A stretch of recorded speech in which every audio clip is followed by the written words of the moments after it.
Welcome back to the Marvel Movie Minute, a daily podcast in which we explore the films of the Marvel Cinematic Universe 1 minute at a time. In this, our fourth season, we're looking at Kenneth Branagh's 2011 film, Thor. I'm Matthew Fox from theethicalpanda.com. And I'm Andy Nelson from the Next Reel Film Podcast. And today we're doing a double header as we talk about minute 8 and the 3 deleted scenes that would have come right before it. Our minute opens with Odin giving a speech and closes with 2 women rolling their eyes at Thor. And today, as every day this week, we have Ryan Bennett of the Black Girl Nerds podcast. Ryan, did you want Thor to give Loki a kiss?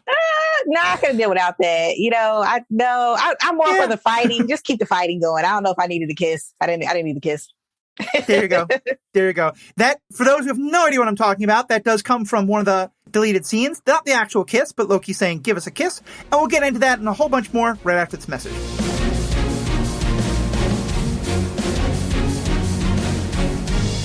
We love delivering content to our listeners that's free of ads that you don't want to hear. We also love producing this show for you, but it does take time and money.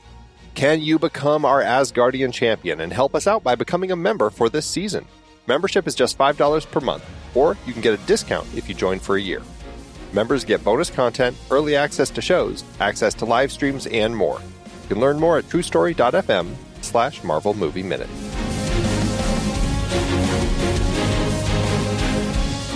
We once again now have Odin, telling his sons about things. I might call it pontificating a little bit, but sharing wisdom with them.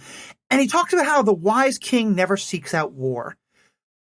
This, to me, feels like a very important moment, especially given kind of what Thor does pretty soon. What did you take away from what Odin has to say here? I love this. I love this setup here because he's very much saying, okay, pay attention to my words because you're going to see how I have two different sons and what they're going to do.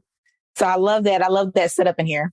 It does seem like he's speaking to their future versions, right? He's a wise king never seeks out war, but he must always be ready for it. It's a parental thing. You're like giving advice to your kids. And so to that extent, I think that it's nice, especially in context of the way that, if you think about everything we've been hearing from Anthony Hopkins over the last several minutes, it's all been this long tale that he's been kind of telling his sons, right? And to that end, this is kind of the moral of the story, as it were, after he kind of gets through the whole thing. So I like the way that it unfolds.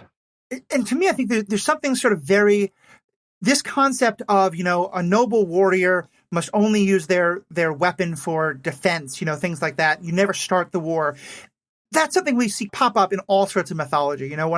When I hear him say that, I think of, a Jedi must only use the Force for defense, never for attack. Like, I think it's a very common kind of mythological idea and one that makes a lot of sense. And now, of course, we also, as we were walking past, we got our first shot of Mjolnir. What's your kind of thought seeing that hammer for the first time? Ooh, what's he going to smash first is my first thought. I wonder as I see Mjolnir, it's on a pedestal opposite the Eternal Flame here, kind of at the far end of Odin's vault. It made me wonder a few things. One, it will obviously become Thor's weapon of choice after some time, but it made me wonder, okay, so it's in the vault. Did Odin have it made and he's just kind of holding it here, waiting for the day that he gives it to Thor? I don't know what the backstory is, because this is where he kind of keeps his treasures or potential things that could lead to Ragnarok, i.e., the Casket of Ancient Winters. Later, we'll see Searchers, the crown, all these different things that we'll kind of see over time that could potentially lead to Ragnarok. Mjolnir really isn't that. So I kind of have the sense that he's just kind of storing it here, which is kind of interesting. It also makes me wonder, as we see Mjolnir, was Mjolnir always something that only the worthy could hold, or is it later in the film when we see Odin kind of cast a little spell on it? That's the moment that this whole idea of you have to be worthy to hold it comes into play. Like at this point, can anybody come down here and pick it up? Yeah, was Mjolnir always going to be Thor's? Yeah, that's a good question. I didn't even think about it. They don't really explore that. It's just like it's something that's his, but it's like, was that always destined to be his? Yeah, it's a very interesting question, especially because again, here we're pretty far from the mythology. And the mythology, I'm just going to tell this story because it's a kind of fun tie-in to something we just saw in Loki, the TV show. For any of you who've seen that, there's a scene where Sif is very upset because Loki has cut her hair. And so in the mythology, that is a part of the myth. And in the myth, Thor, who is married to Sif, by the way, which is a very different part of the story that we'll talk about when we get into Sif, but he demands that Loki fix her hair somehow. So Loki goes to the dwarves, and there's this whole long story about what happens there, but he gets the dwarves to make a number of different treasures, one of which is, as far as I can tell, the first wig that was ever made, because it's just this perfect crest of hair. And then one of the others is Mjolnir. Oh. So and it's made, and an adult Thor is like, oh, that's a hammer. I'm a god who likes to hammer things. That sounds like a good thing for me. So yeah, very different kind of origin here, and I'm curious where that comes from in the comics. Did you find anything in the comics about this? Like I said, in the comics, it was this cane that was lying in a cave that when he would hit it would turn into Mjolnir.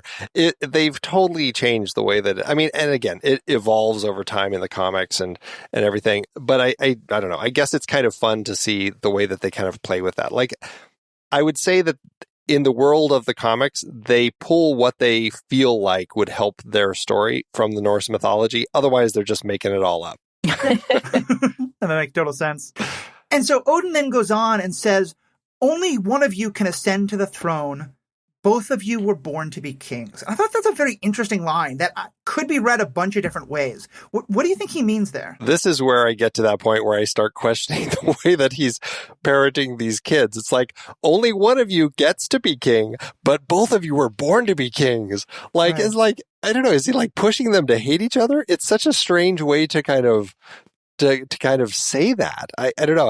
I find that so odd that he pushes it that way. And it certainly is different, I would say, to that extent, because or from what you would say from our versions of royalty, where it's the firstborn male who typically was the son, the one who had become king. Right. Obviously that's kind of changed and off and on over time, but it was generally the firstborn who would become king. So to that extent, it would have been Thor, although later we learn it would have been Hela. But he says both of you were born to be kings. And that's actually an interesting line, because he's also kind of, in some sense, giving away the fact that Loki's not his kid, right? He's saying, technically, you're kind of the kid of this king of the frost giants that I stole you from.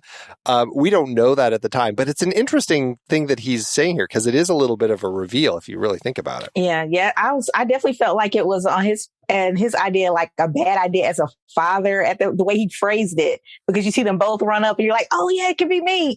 But it can only be one. Because nobody knows, nobody, it's cool foreshadowing. Because like you said, we don't know, like Andy's pointing out, we didn't know that going forward, but he is technically a king already. So they could both be king, but they don't know that they're not fighting yet about this, The second half of that statement, I could read as Odin kind of saying, look, the rules are that only one of you can be king, and we all know that's Thor. But he's kind of saying, Loki, you could be just as much of a king as Thor. He's trying, but that's not how he says it. And the way he says, the way he says only one of you, without being clear that who it is, it makes me sound like the auditions are still open, Right. It's not clear. And this is not an Odin filled with wisdom, definitely, because if you've spent any time with 10-year-olds, you know what kind of thing this is going to lead to. Yeah, I just wonder, I start worrying at this point, I start questioning Odin's parenting. Right. And I think you're right also, if I'm Loki, if I don't become what did he mean? I'm born to be a king. That's going to open some real questions. Yeah. Right. Can I also add too? Anthony Hopkins did a fabulous job in this. You can't. I know after watching Thor, I couldn't see him as anything else but Odin. And I remember hearing a behind the scenes thing where he was kind of giving up, because he's he doesn't need the money. He's been in tons of roles where he was going to give up doing this, and he was able to be convinced to do this. So I think he did a phenomenal job in this. That's actually a great point, because I do remember him saying that he had actually gotten very lazy with his performances.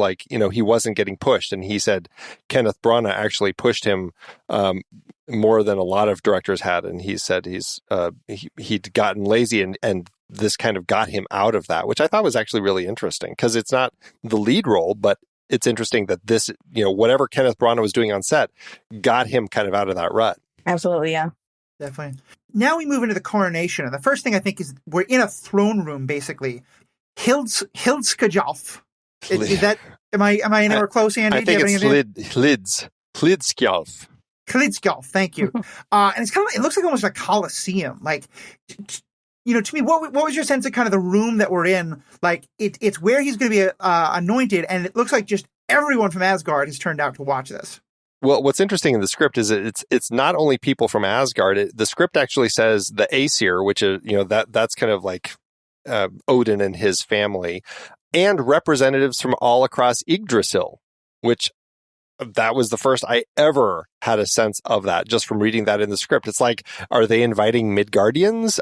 Is there a frost giant representative here? Like, who's coming here from across Yggdrasil that's here at the coronation? Like, it's not ever made clear visually. I think that's one of those things they decided, you know what, let's just have them all dress up as Asgardians and not worry about that. Because none of them look different. They all look like they're all the same group of people. Yeah, and so many. Yeah, it's that scene to that is like amazing. Just like so many people. You're like, oh my gosh, who is who? Like, who's grouped off? But I guess that's the point, so you can't tell. So you can kind of run with it. Mm-hmm. Yeah. Yeah. It reminded me of, I think it was Monty Python's Life of Brian when what is the thing? The Jesus on the Mount? Is that the one where Jesus is talking, but it's all the people in the very back and they're trying to listen and they're like, did he say something? And they're just having their own conversation because they can't even hear what's happening on the other end of the room. And it felt like that because I'm like, can these people in the back, can they even see what's happening? Because I can barely see what's happening. I mean, I know they might be gods, but... If they can make buildings float, I think their amplification technology has got to be pretty good. It's got to be better than like the scratchy announcer you hear at a rock concert or something like that. Right. and so now we do get our first shot of the hero of the story, or at least the protagonist of the story, Thor. And I think it's such an interesting shot because we enter in first just seeing his back. We see what I honestly thought was kind of like there must be like a steel rod, like a curtain rod holding up his cape because it's such a perfect line. Till you realize, no, that's just the way his shoulders are built. This ridiculous god of a man, Chris Hemsworth. And then of course we get him walking in and kind of striding in all his glory, throwing the hammer up in the air and catching it. We want to talk about Thor first or Chris Hemsworth first? Man, that's a good question. I guess I'll go Chris, just about how cute Chris Hemsworth is, or you mean like actual? I mean anything about it. Like we're all for thirst on this podcast. We have a guest coming on later who just does the thirst section on the MCU cast, so we'll get a lot of that. But yeah, the cuteness, the sense of him. I know we got an IMDb game to play. Whatever we're going to do with Mr. Hemsworth. Yeah, he played Thor where you feel so many different emotions at different times in this film, I feel. This one, I was feeling like he was definitely bringing like the arrogant, like, yes, I'm a god, I have arrived. Why do you not know who I am already? So yeah, he definitely was spot on in this moment. He was definitely putting on a show with, what he was there in this moment to do. He's clearly kind of that cocky, arrogant, yes, I'm the son of Odin sort of thing. He's really playing it up here, the way that he's building the crowd up. He's raising his hammer to get them to cheer. Like, he's totally the sort of person who gets the crowd to get riled up, right, as he does this. Like, he's waving his hammer, he's spinning it in the air and all this sort of stuff. It's like, oh yeah.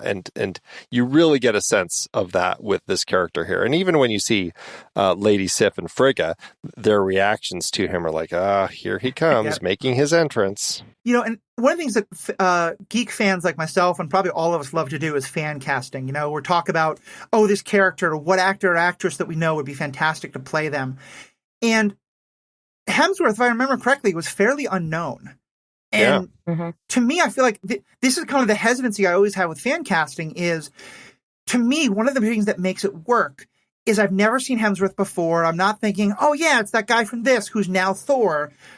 All I see him is like he just strides in. I'm like, yes, he looks like a Norse god. Like that's and now I hope he has a wonderful career after the MCU. I think he was hilarious in Ghostbusters, where he was very much playing against his trope, but still very much playing a himbo. I mean, he defined the role to begin with.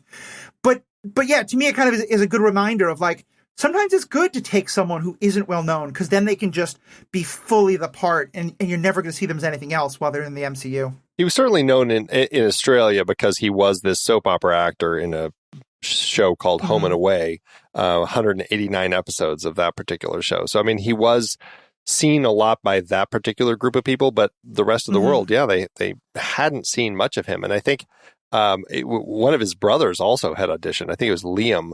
And so I don't know. I think that it would have been interesting. I always am interested in like how these Hemsworth brothers all kind of end up in these different roles. It's like, are they all going out for them and then just like hoping one of them gets it? I mean, if you're telling me that Chris Hemsworth had a brother who wanted the same glory and role that Chris got, but didn't get it, like, okay, so clearly Chris is bringing in some of his own life into his performance of Thor with Loki. Yeah. Absolutely right. Yeah, I was going to say, I just think this definitely set him up as an action star. Like not knowing him and seeing him in this. And then you always have to see him go big or go home. I feel like after this, because he's always Thor, like in your minds. Like if you can't separate it as a fan, when you see him, you're like, oh, there goes Thor. So it's like always now that kind of idea. And just seeing him on Extraction, like some of his action films. Now I always expect that. I feel like after seeing him in this role, I expect him to go action and go big and take it, as far as it needs to go as an actor now. Mm-hmm. Well, and he has played some other things. So, Andy, do you want to take us into the... Yeah, to that end, let's do the IMDb game with Chris Hemsworth. So if you both had to pick what IMDb says, what 4 films IMDb says that he is known for, any guesses? I'll let you as our guest go first. Oh, man. I go first if you want me to. I mean, but all I would guess are the ones we've already mentioned. Thor, obviously. Yeah. Ghostbusters, because I think he's a very well known for that part. This Australian show that I don't know if any of you have ever heard of called Home and Away, which I know that he was in because I know all these things. The one Andy just mentioned is my joke. He was in some Netflix movie that came out like right as the pandemic was starting. And I remember people were just like, oh my God, we have content we can watch while we're stuck. I think it was Extraction. That's the one I was mentioning. Or unless it was another one. I know Extraction was one. I know, that would be my guess. Was it a specific Thor? I'm just going to put all of his awards. I wonder if it's I'm thinking like Thor Ragnarok or something. No, it's very specific. So, I mean, he's been in, all the Avengers movies plus all the Thor movies. Plus he had a cameo in Doctor Strange. He's been in a number of MCU films. Oh, okay. So I would guess we're just guessing the MCU films are the top. Well, I would then say Ragnarok, Avengers, Infinity War, Endgame, and Ghostbusters would be my guess. Oh, you're throwing 5 in there. Gotta cut one of those out. I'll pick Infinity War instead of Endgame. I'll go Ragnarok, Endgame. I'm just going to throw Extraction in there because I feel risky, but I don't know if that was one of his top ones. And then I'm trying to think if there's something else. I guess I had to go with Ghostbusters. I can't think of any. I know it's going to bug me because I can like see him in other films, but it's not popping out to me right now as other action films. So yeah, that'll be my order then. Mm-hmm. I'll throw Ghostbusters in at the end. Okay, well, your the Avengers was in there, so you get a point for that, Matthew. Thor Ragnarok was second, so you both get a point for that one. Third, neither of you remembered that he was in this movie, but this is probably one of those ones that you were trying to think of, Ryan, that's like, I know he was in something else. Snow White and the Huntsman. He played the Huntsman in that film. Yes, I totally forgot that. Yeah. Yep. And the last one it's interesting because it was before all of this, and it's a very small part, but it kind of became a big, kind of a key part. It was when he played George Kirk in Star Trek, the reboot. Oh, that's right. Yeah. Cool. So those are the 4 films that Chris Hemsworth is known for. Interestingly, Thor's not on there, but you still have 2 appearances as Thor on the list. Mm-hmm. Yeah. Nice. So, yeah. As we said, kind of the defining moment for him is where he just tosses the hammer in the air, catches it, hamming it up. And then we meet one of my favorite characters in this movie, especially from her reaction right here, Lady Sif. Rolling her eyes, and she says, "Oh God," or whatever she said. Oh please. Oh please, yes, thank you. What do you kind of get from her character just in this one moment? I love her. I love any of these women in the MCU because I feel like this is kind of the moment where they were slowly kind of getting worked into the MCU, where they get to put the heroes in their place a little bit there. And like they need somebody to kind of check them, especially like a Thor, somebody that's on the side that's not going to let them go too far and remind them who they are. Also, I forgot Jamie Alexander was this big in this Thor, like until because I didn't remember till like Loki, her coming back. I totally forgot she was part of this. She was part of the MCU. So I guess maybe now I wish she had more. I wish there was more of her. Mm-hmm. Yeah, she does get to pop up in Agents of S.H.I.E.L.D. a couple times, which was kind of fun. But I like her in this. I can't help but feel, and we're going to talk about the deleted scenes here in a minute, but I can't help but feel like at the beginning of the film, I had no sense of importance as to who she was. And so to me, it was just like, especially at this point, this is the first time we see her. It's like, who is this person who's just kind of rolling her eyes at Thor? It must be somebody he knows or some girl that he likes. Like, I didn't have a good sense of it. And I wish that I had a better context for her. But I really enjoy her as the character Lady Sif. And Jamie Alexander is, I think that, she certainly, I don't know, works well in this role. Yeah, I have so many mixed feelings about her role, especially because the way she's introduced, I kind of always wanted them to do a lot more with her. And we'll get into this later, but I do feel like kind of she winds up becoming the girl who has a crush on Thor, but he never notices because he's now so into Jane.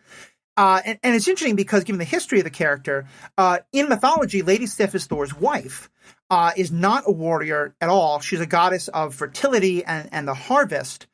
And also just kind of one kind of fun little historical note, Sif, the word also appears in Beowulf, a version of the word in the Old English version of Beowulf, as Hrugar's wife. Is kind of referred to as Sif. And so there's some thought that like the connection between the Germanic Scandinavian religions and the Old English ideas happening in Beowulf.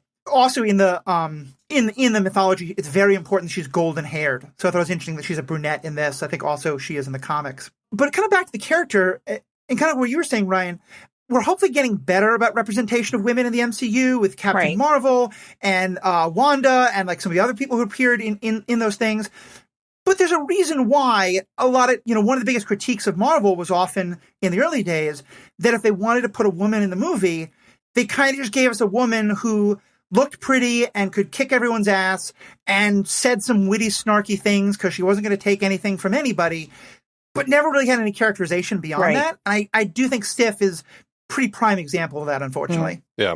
And to your point, I mean, the way that they had her in the script, we'll talk about the deleted scene with her introduction in a second, but when she's putting her weapons down, she's saying something like, "Goodbye, my loves," or something so silly to her weapons that I'm just, I don't know, that was a big eye roll, but I'm like, oh, this is one of those things where, to your point, like they need to make her like this tough warrior who says these quippy lines and, I don't know. Yeah, "I'll miss you," is what she says. Yeesh. Although it is nice that she gets to be the one, a little bit her mother, but I feel like a very different, like she seems the one, that one friend who sees through all of Thor's nonsense, who just, everyone else is just like, "Oh, Thor, you're a god." And she's just like, "Oh, come on." Like, he's just a person. Right.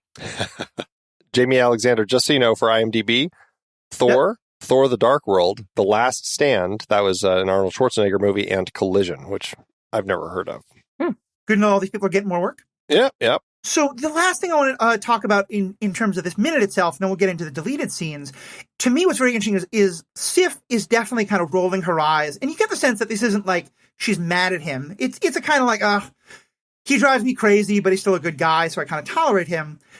Frigga's kind of rolling her eyes a little bit, but that kind of, I get the sense that this is a mother who spoiled her child quite a lot. It was very like, "Oh, Thor, you shouldn't do that, but you're just so wonderful. I'm never going to actually make a deal of it." Is that kind of sense you got from Frigga? Yeah, she's always very much like, I got you, but just not right now. Like, your dad's watching. Like, don't do this right now. Like, come back later. We'll do this later. Like she's like the mom that'll give you like the snack off to the side. Because she knows, like, just to keep you quiet, because she knows it's going to go down, but she's not going to, like, reprimand you in the moment. Yeah, she's totally that mom. Just the way she kind of gives him those big eyes, like, ugh, here he comes, my oaf of a son. Yeah, that's kind of cute. So any other last comments about this minute itself before we dive into the deleted scenes? Well, it's worth pointing out, again, Kenneth Branagh's continuing the Dutch angles. We get a lot of these just as Thor's walking down the row of, we should point out, these are the Einherjar honor guard that we have lining this here. We'll see the Einherjar guards all through the palace. They were the people who were fighting on Jotunheim. That's just what they're called. But again, the Dutch angles are everywhere. We just have a lot of that. It's very much a comic book style that Branagh took on, and I like it. I think it works. Yeah, I think it's definitely working, especially for this. This is the world that's kind of different from anything that we, the audience, can understand or relate to. All right, so let's get into the first deleted scene. And Andy, since our listeners may not have seen it, do you want to give them just a quick description of what happens? Yeah, sure. This is a scene, and these are all on YouTube. People have found, ripped them and put them there. So if you want to search around, you can probably find them. This first one, all three of these technically take place between between young Thor and young Loki talking with Odin in the vault and the coronation. And there's more even scripted in the coronation. But this first scene is between Thor and Loki in the anteroom before they head out into the throne room. And this is really would have been the introduction of Thor. He comes in from the shadow, grabs a wine goblet, takes a sip, throws it into the fire, screams, "Another!" which is such a great thing that he does later in the film. And then he's lit by this burst of flame that kind of lights him. And that would have been our first meeting of Thor. And then we also meet Loki. And this is a great introduction of Loki where we've got him coming from behind this big banner and you can see the shadow of his helmet's horns as he kind of comes around. And it's a great introduction. The two of them have a chat that really kind of sets the stage for them being brothers, having spent time together. This whole banter about nervous, brother, and have you ever known me to be nervous? Well, there was that time in Nornheim, and they have this whole conversation. It's very cute. And then a servant comes in with another wine goblet, and Loki turns the wine into eels and makes this guy drop it, and then he leaves, and then somebody brings Thor his helmet with the wings on it. They talk, Loki makes fun of him for having the big, winged helmet, and Thor makes fun of Loki for his cow helmet, and then, but then there's actual moment of genuine kind of connection between them as Loki says, I do love you, and I'm very proud of you. Sometimes I may be jealous, but I've been very much looking forward to this moment for you. And it's a touching moment, and that's kind of the first little scene we have here. Ryan, I want to get into your thoughts about this minute, but let me start for a question for both of you, because I feel like Andy, it's interesting you talk about this as this touching moment, because I feel like the thing we have to learn about Loki is that anytime he opens his mouth, the question is, do you believe him? And it sounds like you certainly think that he's being completely honest in this moment. Well, let's just say, I think he's being genuine here, but that doesn't mean that he's not willing to change things up as needed to get what he wants. Right. What about you, Ryan? Did you take him as being genuine in this moment? Yeah, I think the him turning the snakes into the cup is the whole explains all of Loki, where he can say one thing and he's like, I kind of mean the first part, the first 2 or 3 words, but I don't necessarily mean the last part of the sentence. So, but yeah, I feel like he does have a brother in a sense. He cares about his brother in the sense of, okay, we've grown up, we're in the same room, but it's things about, Thor, I think you see in this moment that he's never going to be able to get over. But I do in the MCU, I do we don't know that though. As we go on the film, I do they kind of deleted this and saved it for later because it gives you more of a shock factor when it comes to Loki, just how far he's willing to go. Despite he keeps saying, this is my brother, this is my family. But then again, I want to do this. I want to flip the script and do this because I still should rule Asgard and you shouldn't. So I like that secrecy that this scene, with it in there, we wouldn't have that secrecy and that that fight between them that we get as these Thor movies continue, as these Avengers movies continue. I'm a little more cynical, I think, than both of you, because I keep focusing on the fact that Loki would know that frost giants are sneaking in to the throne room right now because of him. And so this is a very good time to make sure Thor really likes him. But I think there's definitely some truth there. And I think that, that whole a truth within a lie, especially because I think what we're going to later learn is that the person who's probably most confused about how Loki actually feels about Thor is Loki. So I think, there could be some truth to this as well. Well, and this is a deleted scene that I think actually I'm going to say this about all these deleted scenes. I kind of wish they kept this whole run of them in here. If anything, I've always felt that this beginning of the film was very rushed, getting into this coronation and everything. I mean, and I get it. They're trying to kind of keep the energy up in the film. But at the same time, I could have used this moment between these two just to get a sense of their relationship now as they're older and to kind of just have more there. So when the betrayal happens later, I just felt more for it. What was your sense, Ryan? Would you want the scene or not? Because I think I'm kind of against the scene because I feel like it gives me such a negative view of Thor to me, he just comes off as such a jerk in this scene. But what's your take? Yeah, and like I said, I'm more of, and maybe I don't want to know everything behind the curtain as a sense, is why I don't want the scene. But I like how we get to see their relationship. To me, when Loki takes the actions that he does and when he does turn, it's more of a blow because I don't know this. Like, we don't see this. We're thinking like, we know there's something hidden there, but we don't know the full extent. And with this scene, you get to know like, I feel like he's basically giving him a warning, like, look, I'm going to come for you in the future. We're cool right now, but you know some things about me. So just be ready. So that forewarning there. But, the one thing I do like about the scene though, is they give you that little fun trickery about his powers, about his magic, about Loki that we don't get all the time. Like, it's always so serious, or him trying to like, you know, turn himself into like 50 of them so he can like duke somebody else out. It's never that like little fun, like little kind of quirky magic that you don't get from him. Yeah, I think I'm with you, Ryan, I think I do without the scene. The one shot, though, that I think is perfect. I think you're right. The little bit of magic is great, as well as the kind of little bit of tricksterness there. But also, Thor, very briefly, we see him in silhouette and shadow behind the screen. But for Loki, there's like a good 3 seconds of him kind of walking in, but we only see him in shadow. And I do think that's such a great kind of comment on his character and where his character is going to go. So I also just have to point out, we haven't brought it up yet, but the fact that they dyed Chris Hemsworth's eyebrows for the entirety of this film, I struggle looking at his face through this whole film because I'm always like, the coloring just never looks right to me, and it's very frustrating for me, and it's very noticeable in this scene because you do spend so much time with the two of them just chit-chatting. Now I'm going to look at it. Now it's got me. I'm going to look at it now. Right. Our guest who's coming on for the next 5 minutes, Ashley Coffin, which we'll be doing next week, has very strong opinions of that. She does a lot of stylist work, and so she has a lot of thoughts about like how hair and makeup is done for movies like this. So yeah, we'll definitely get into that. So what happens in the second deleted scene? The second deleted scene, this is our introduction really to Lady Sif and the Warriors 3. And we see basically it's just kind of a cute, quick little moments with each of them that kind of gives us a hint as to their personalities. We see Volstagg as he is trying to get some food off of some trays that different servants are carrying, only to discover, hey, I've got a grape that somehow got stuck in my beard. I'll eat this instead. Then you have Hogan the Grim coming in very grim, very serious, and he puts one of his blades into the arm of his armor. And then last we have Fandral, who is being fawned over by 4 women as he's just kind of looking at himself in a mirror. And then he says, now who wants to polish my sword?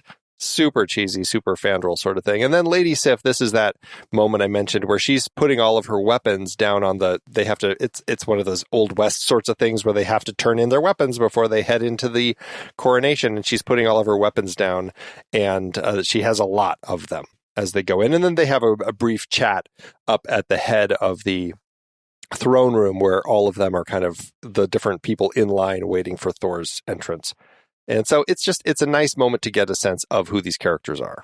Yeah, I think that's a great description. Ryan, so what was your sense of the scene? What'd you get out of it? I like this scene. I would have kept this scene in just because you wanted more of a sense of who the audience is going into the throne room. You know, who's exactly part of his warrior group and all that kind of stuff. You get more of Lady Sif here. I would have exited out some of the cheesy lines though.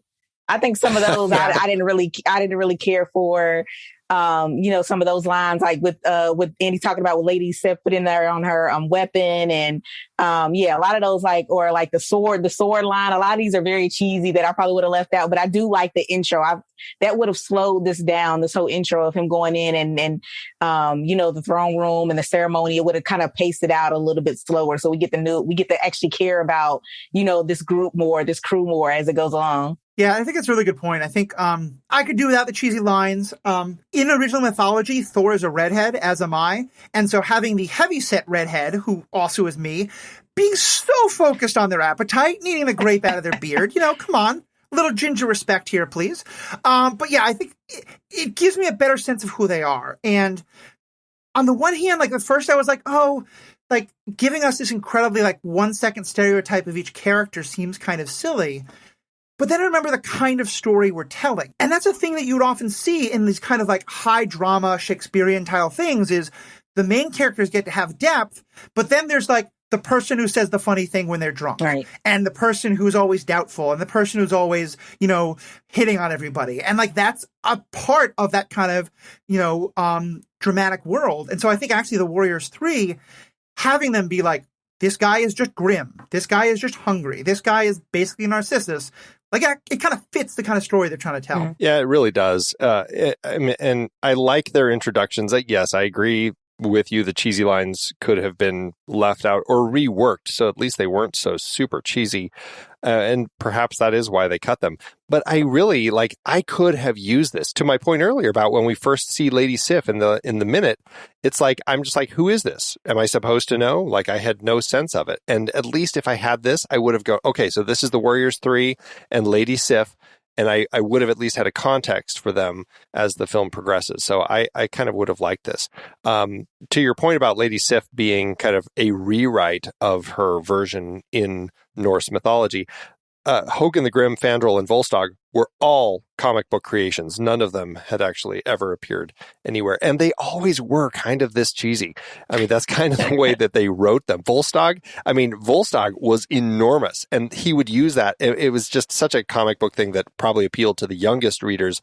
He would often just sit on somebody as a way to kind of stop them during battle or something. It was very, very silly. So to that end, at least they're a little less over the top like they were in the comics. Gotcha. Any other kind of last comments about the scene of what it does or doesn't say? Just less cheesiness, but I would have kept it. Yeah, only time I want less cheese. Yep. Andy, tell me about deleted scene number 3. The third one, this is Thor and Frigga, and this is about Thor when he's about to head out there, and Frigga is in the shadows, and she comes out, and they have a conversation about, again, going back to this whole thing about him being nervous, and he's like, why does everybody think I'm nervous? And then Frigga has kind of a great line about how, hey, don't forget, you have something even the Allfather doesn't have, me for a mother. And it's kind of a nice little play. To me, this ends up being the least effective of the 3 because it's the shortest, and it just doesn't, there's not as much meat to why this would have been here, what this conversation really would have been delivering.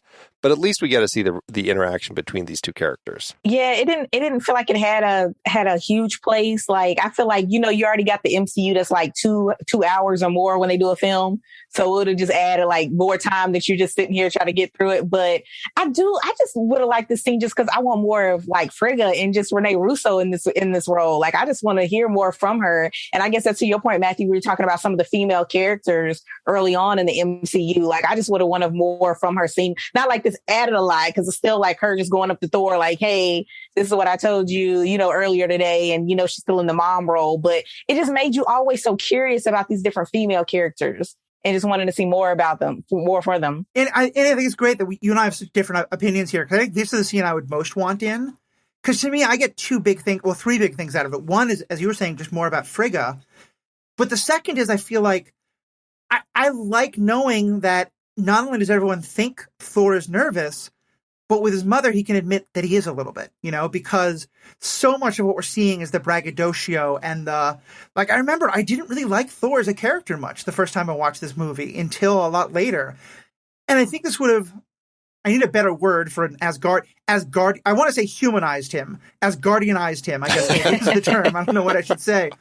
But both for the, that he could actually be nervous, but also that he doesn't know himself very well right now. He's not, when he says to people, I'm not nervous, he's saying that to himself as much as anyone else. And I think that's a really important moment of the character.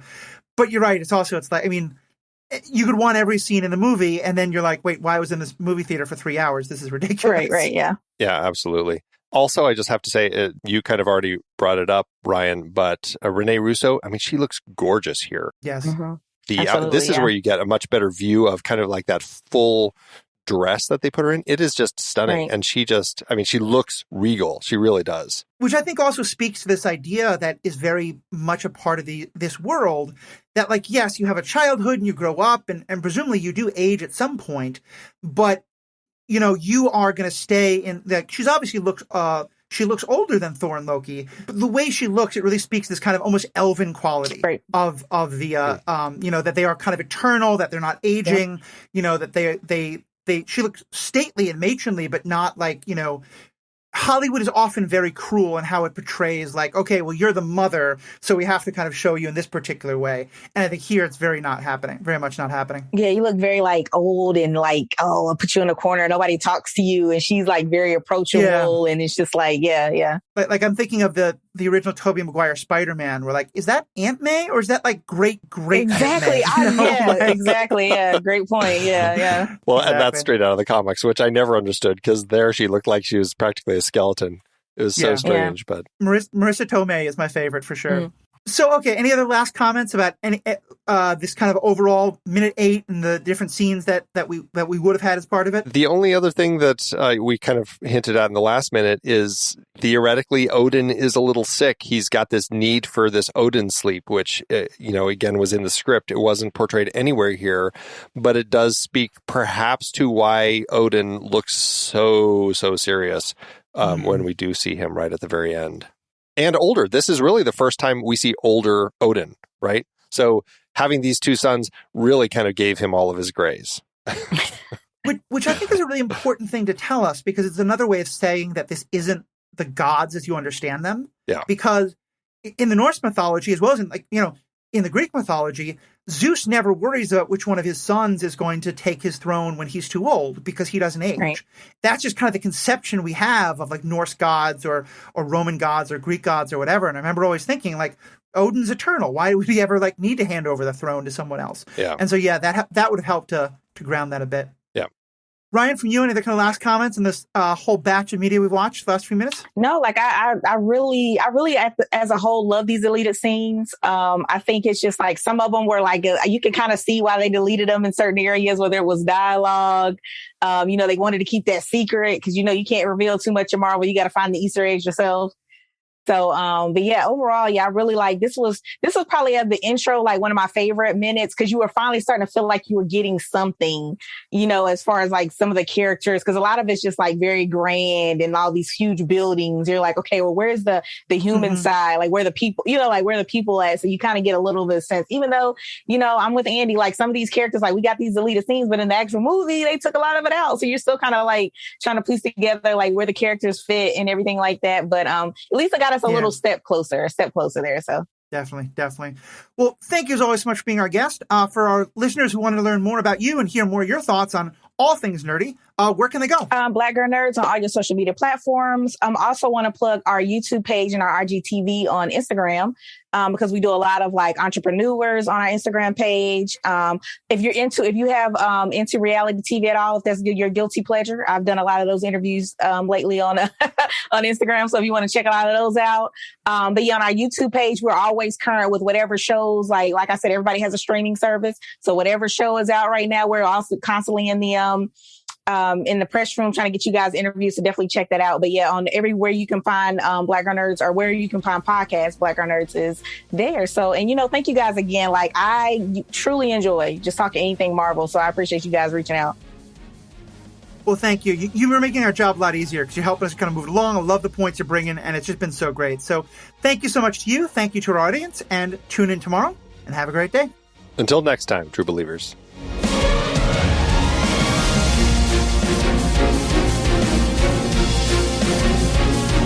Marvel Movie Minute is a production of True Story FM, engineering by Andy Nelson.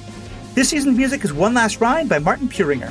Find the show at truestory.fm, and if your podcast app allows ratings and reviews, consider doing that for this show.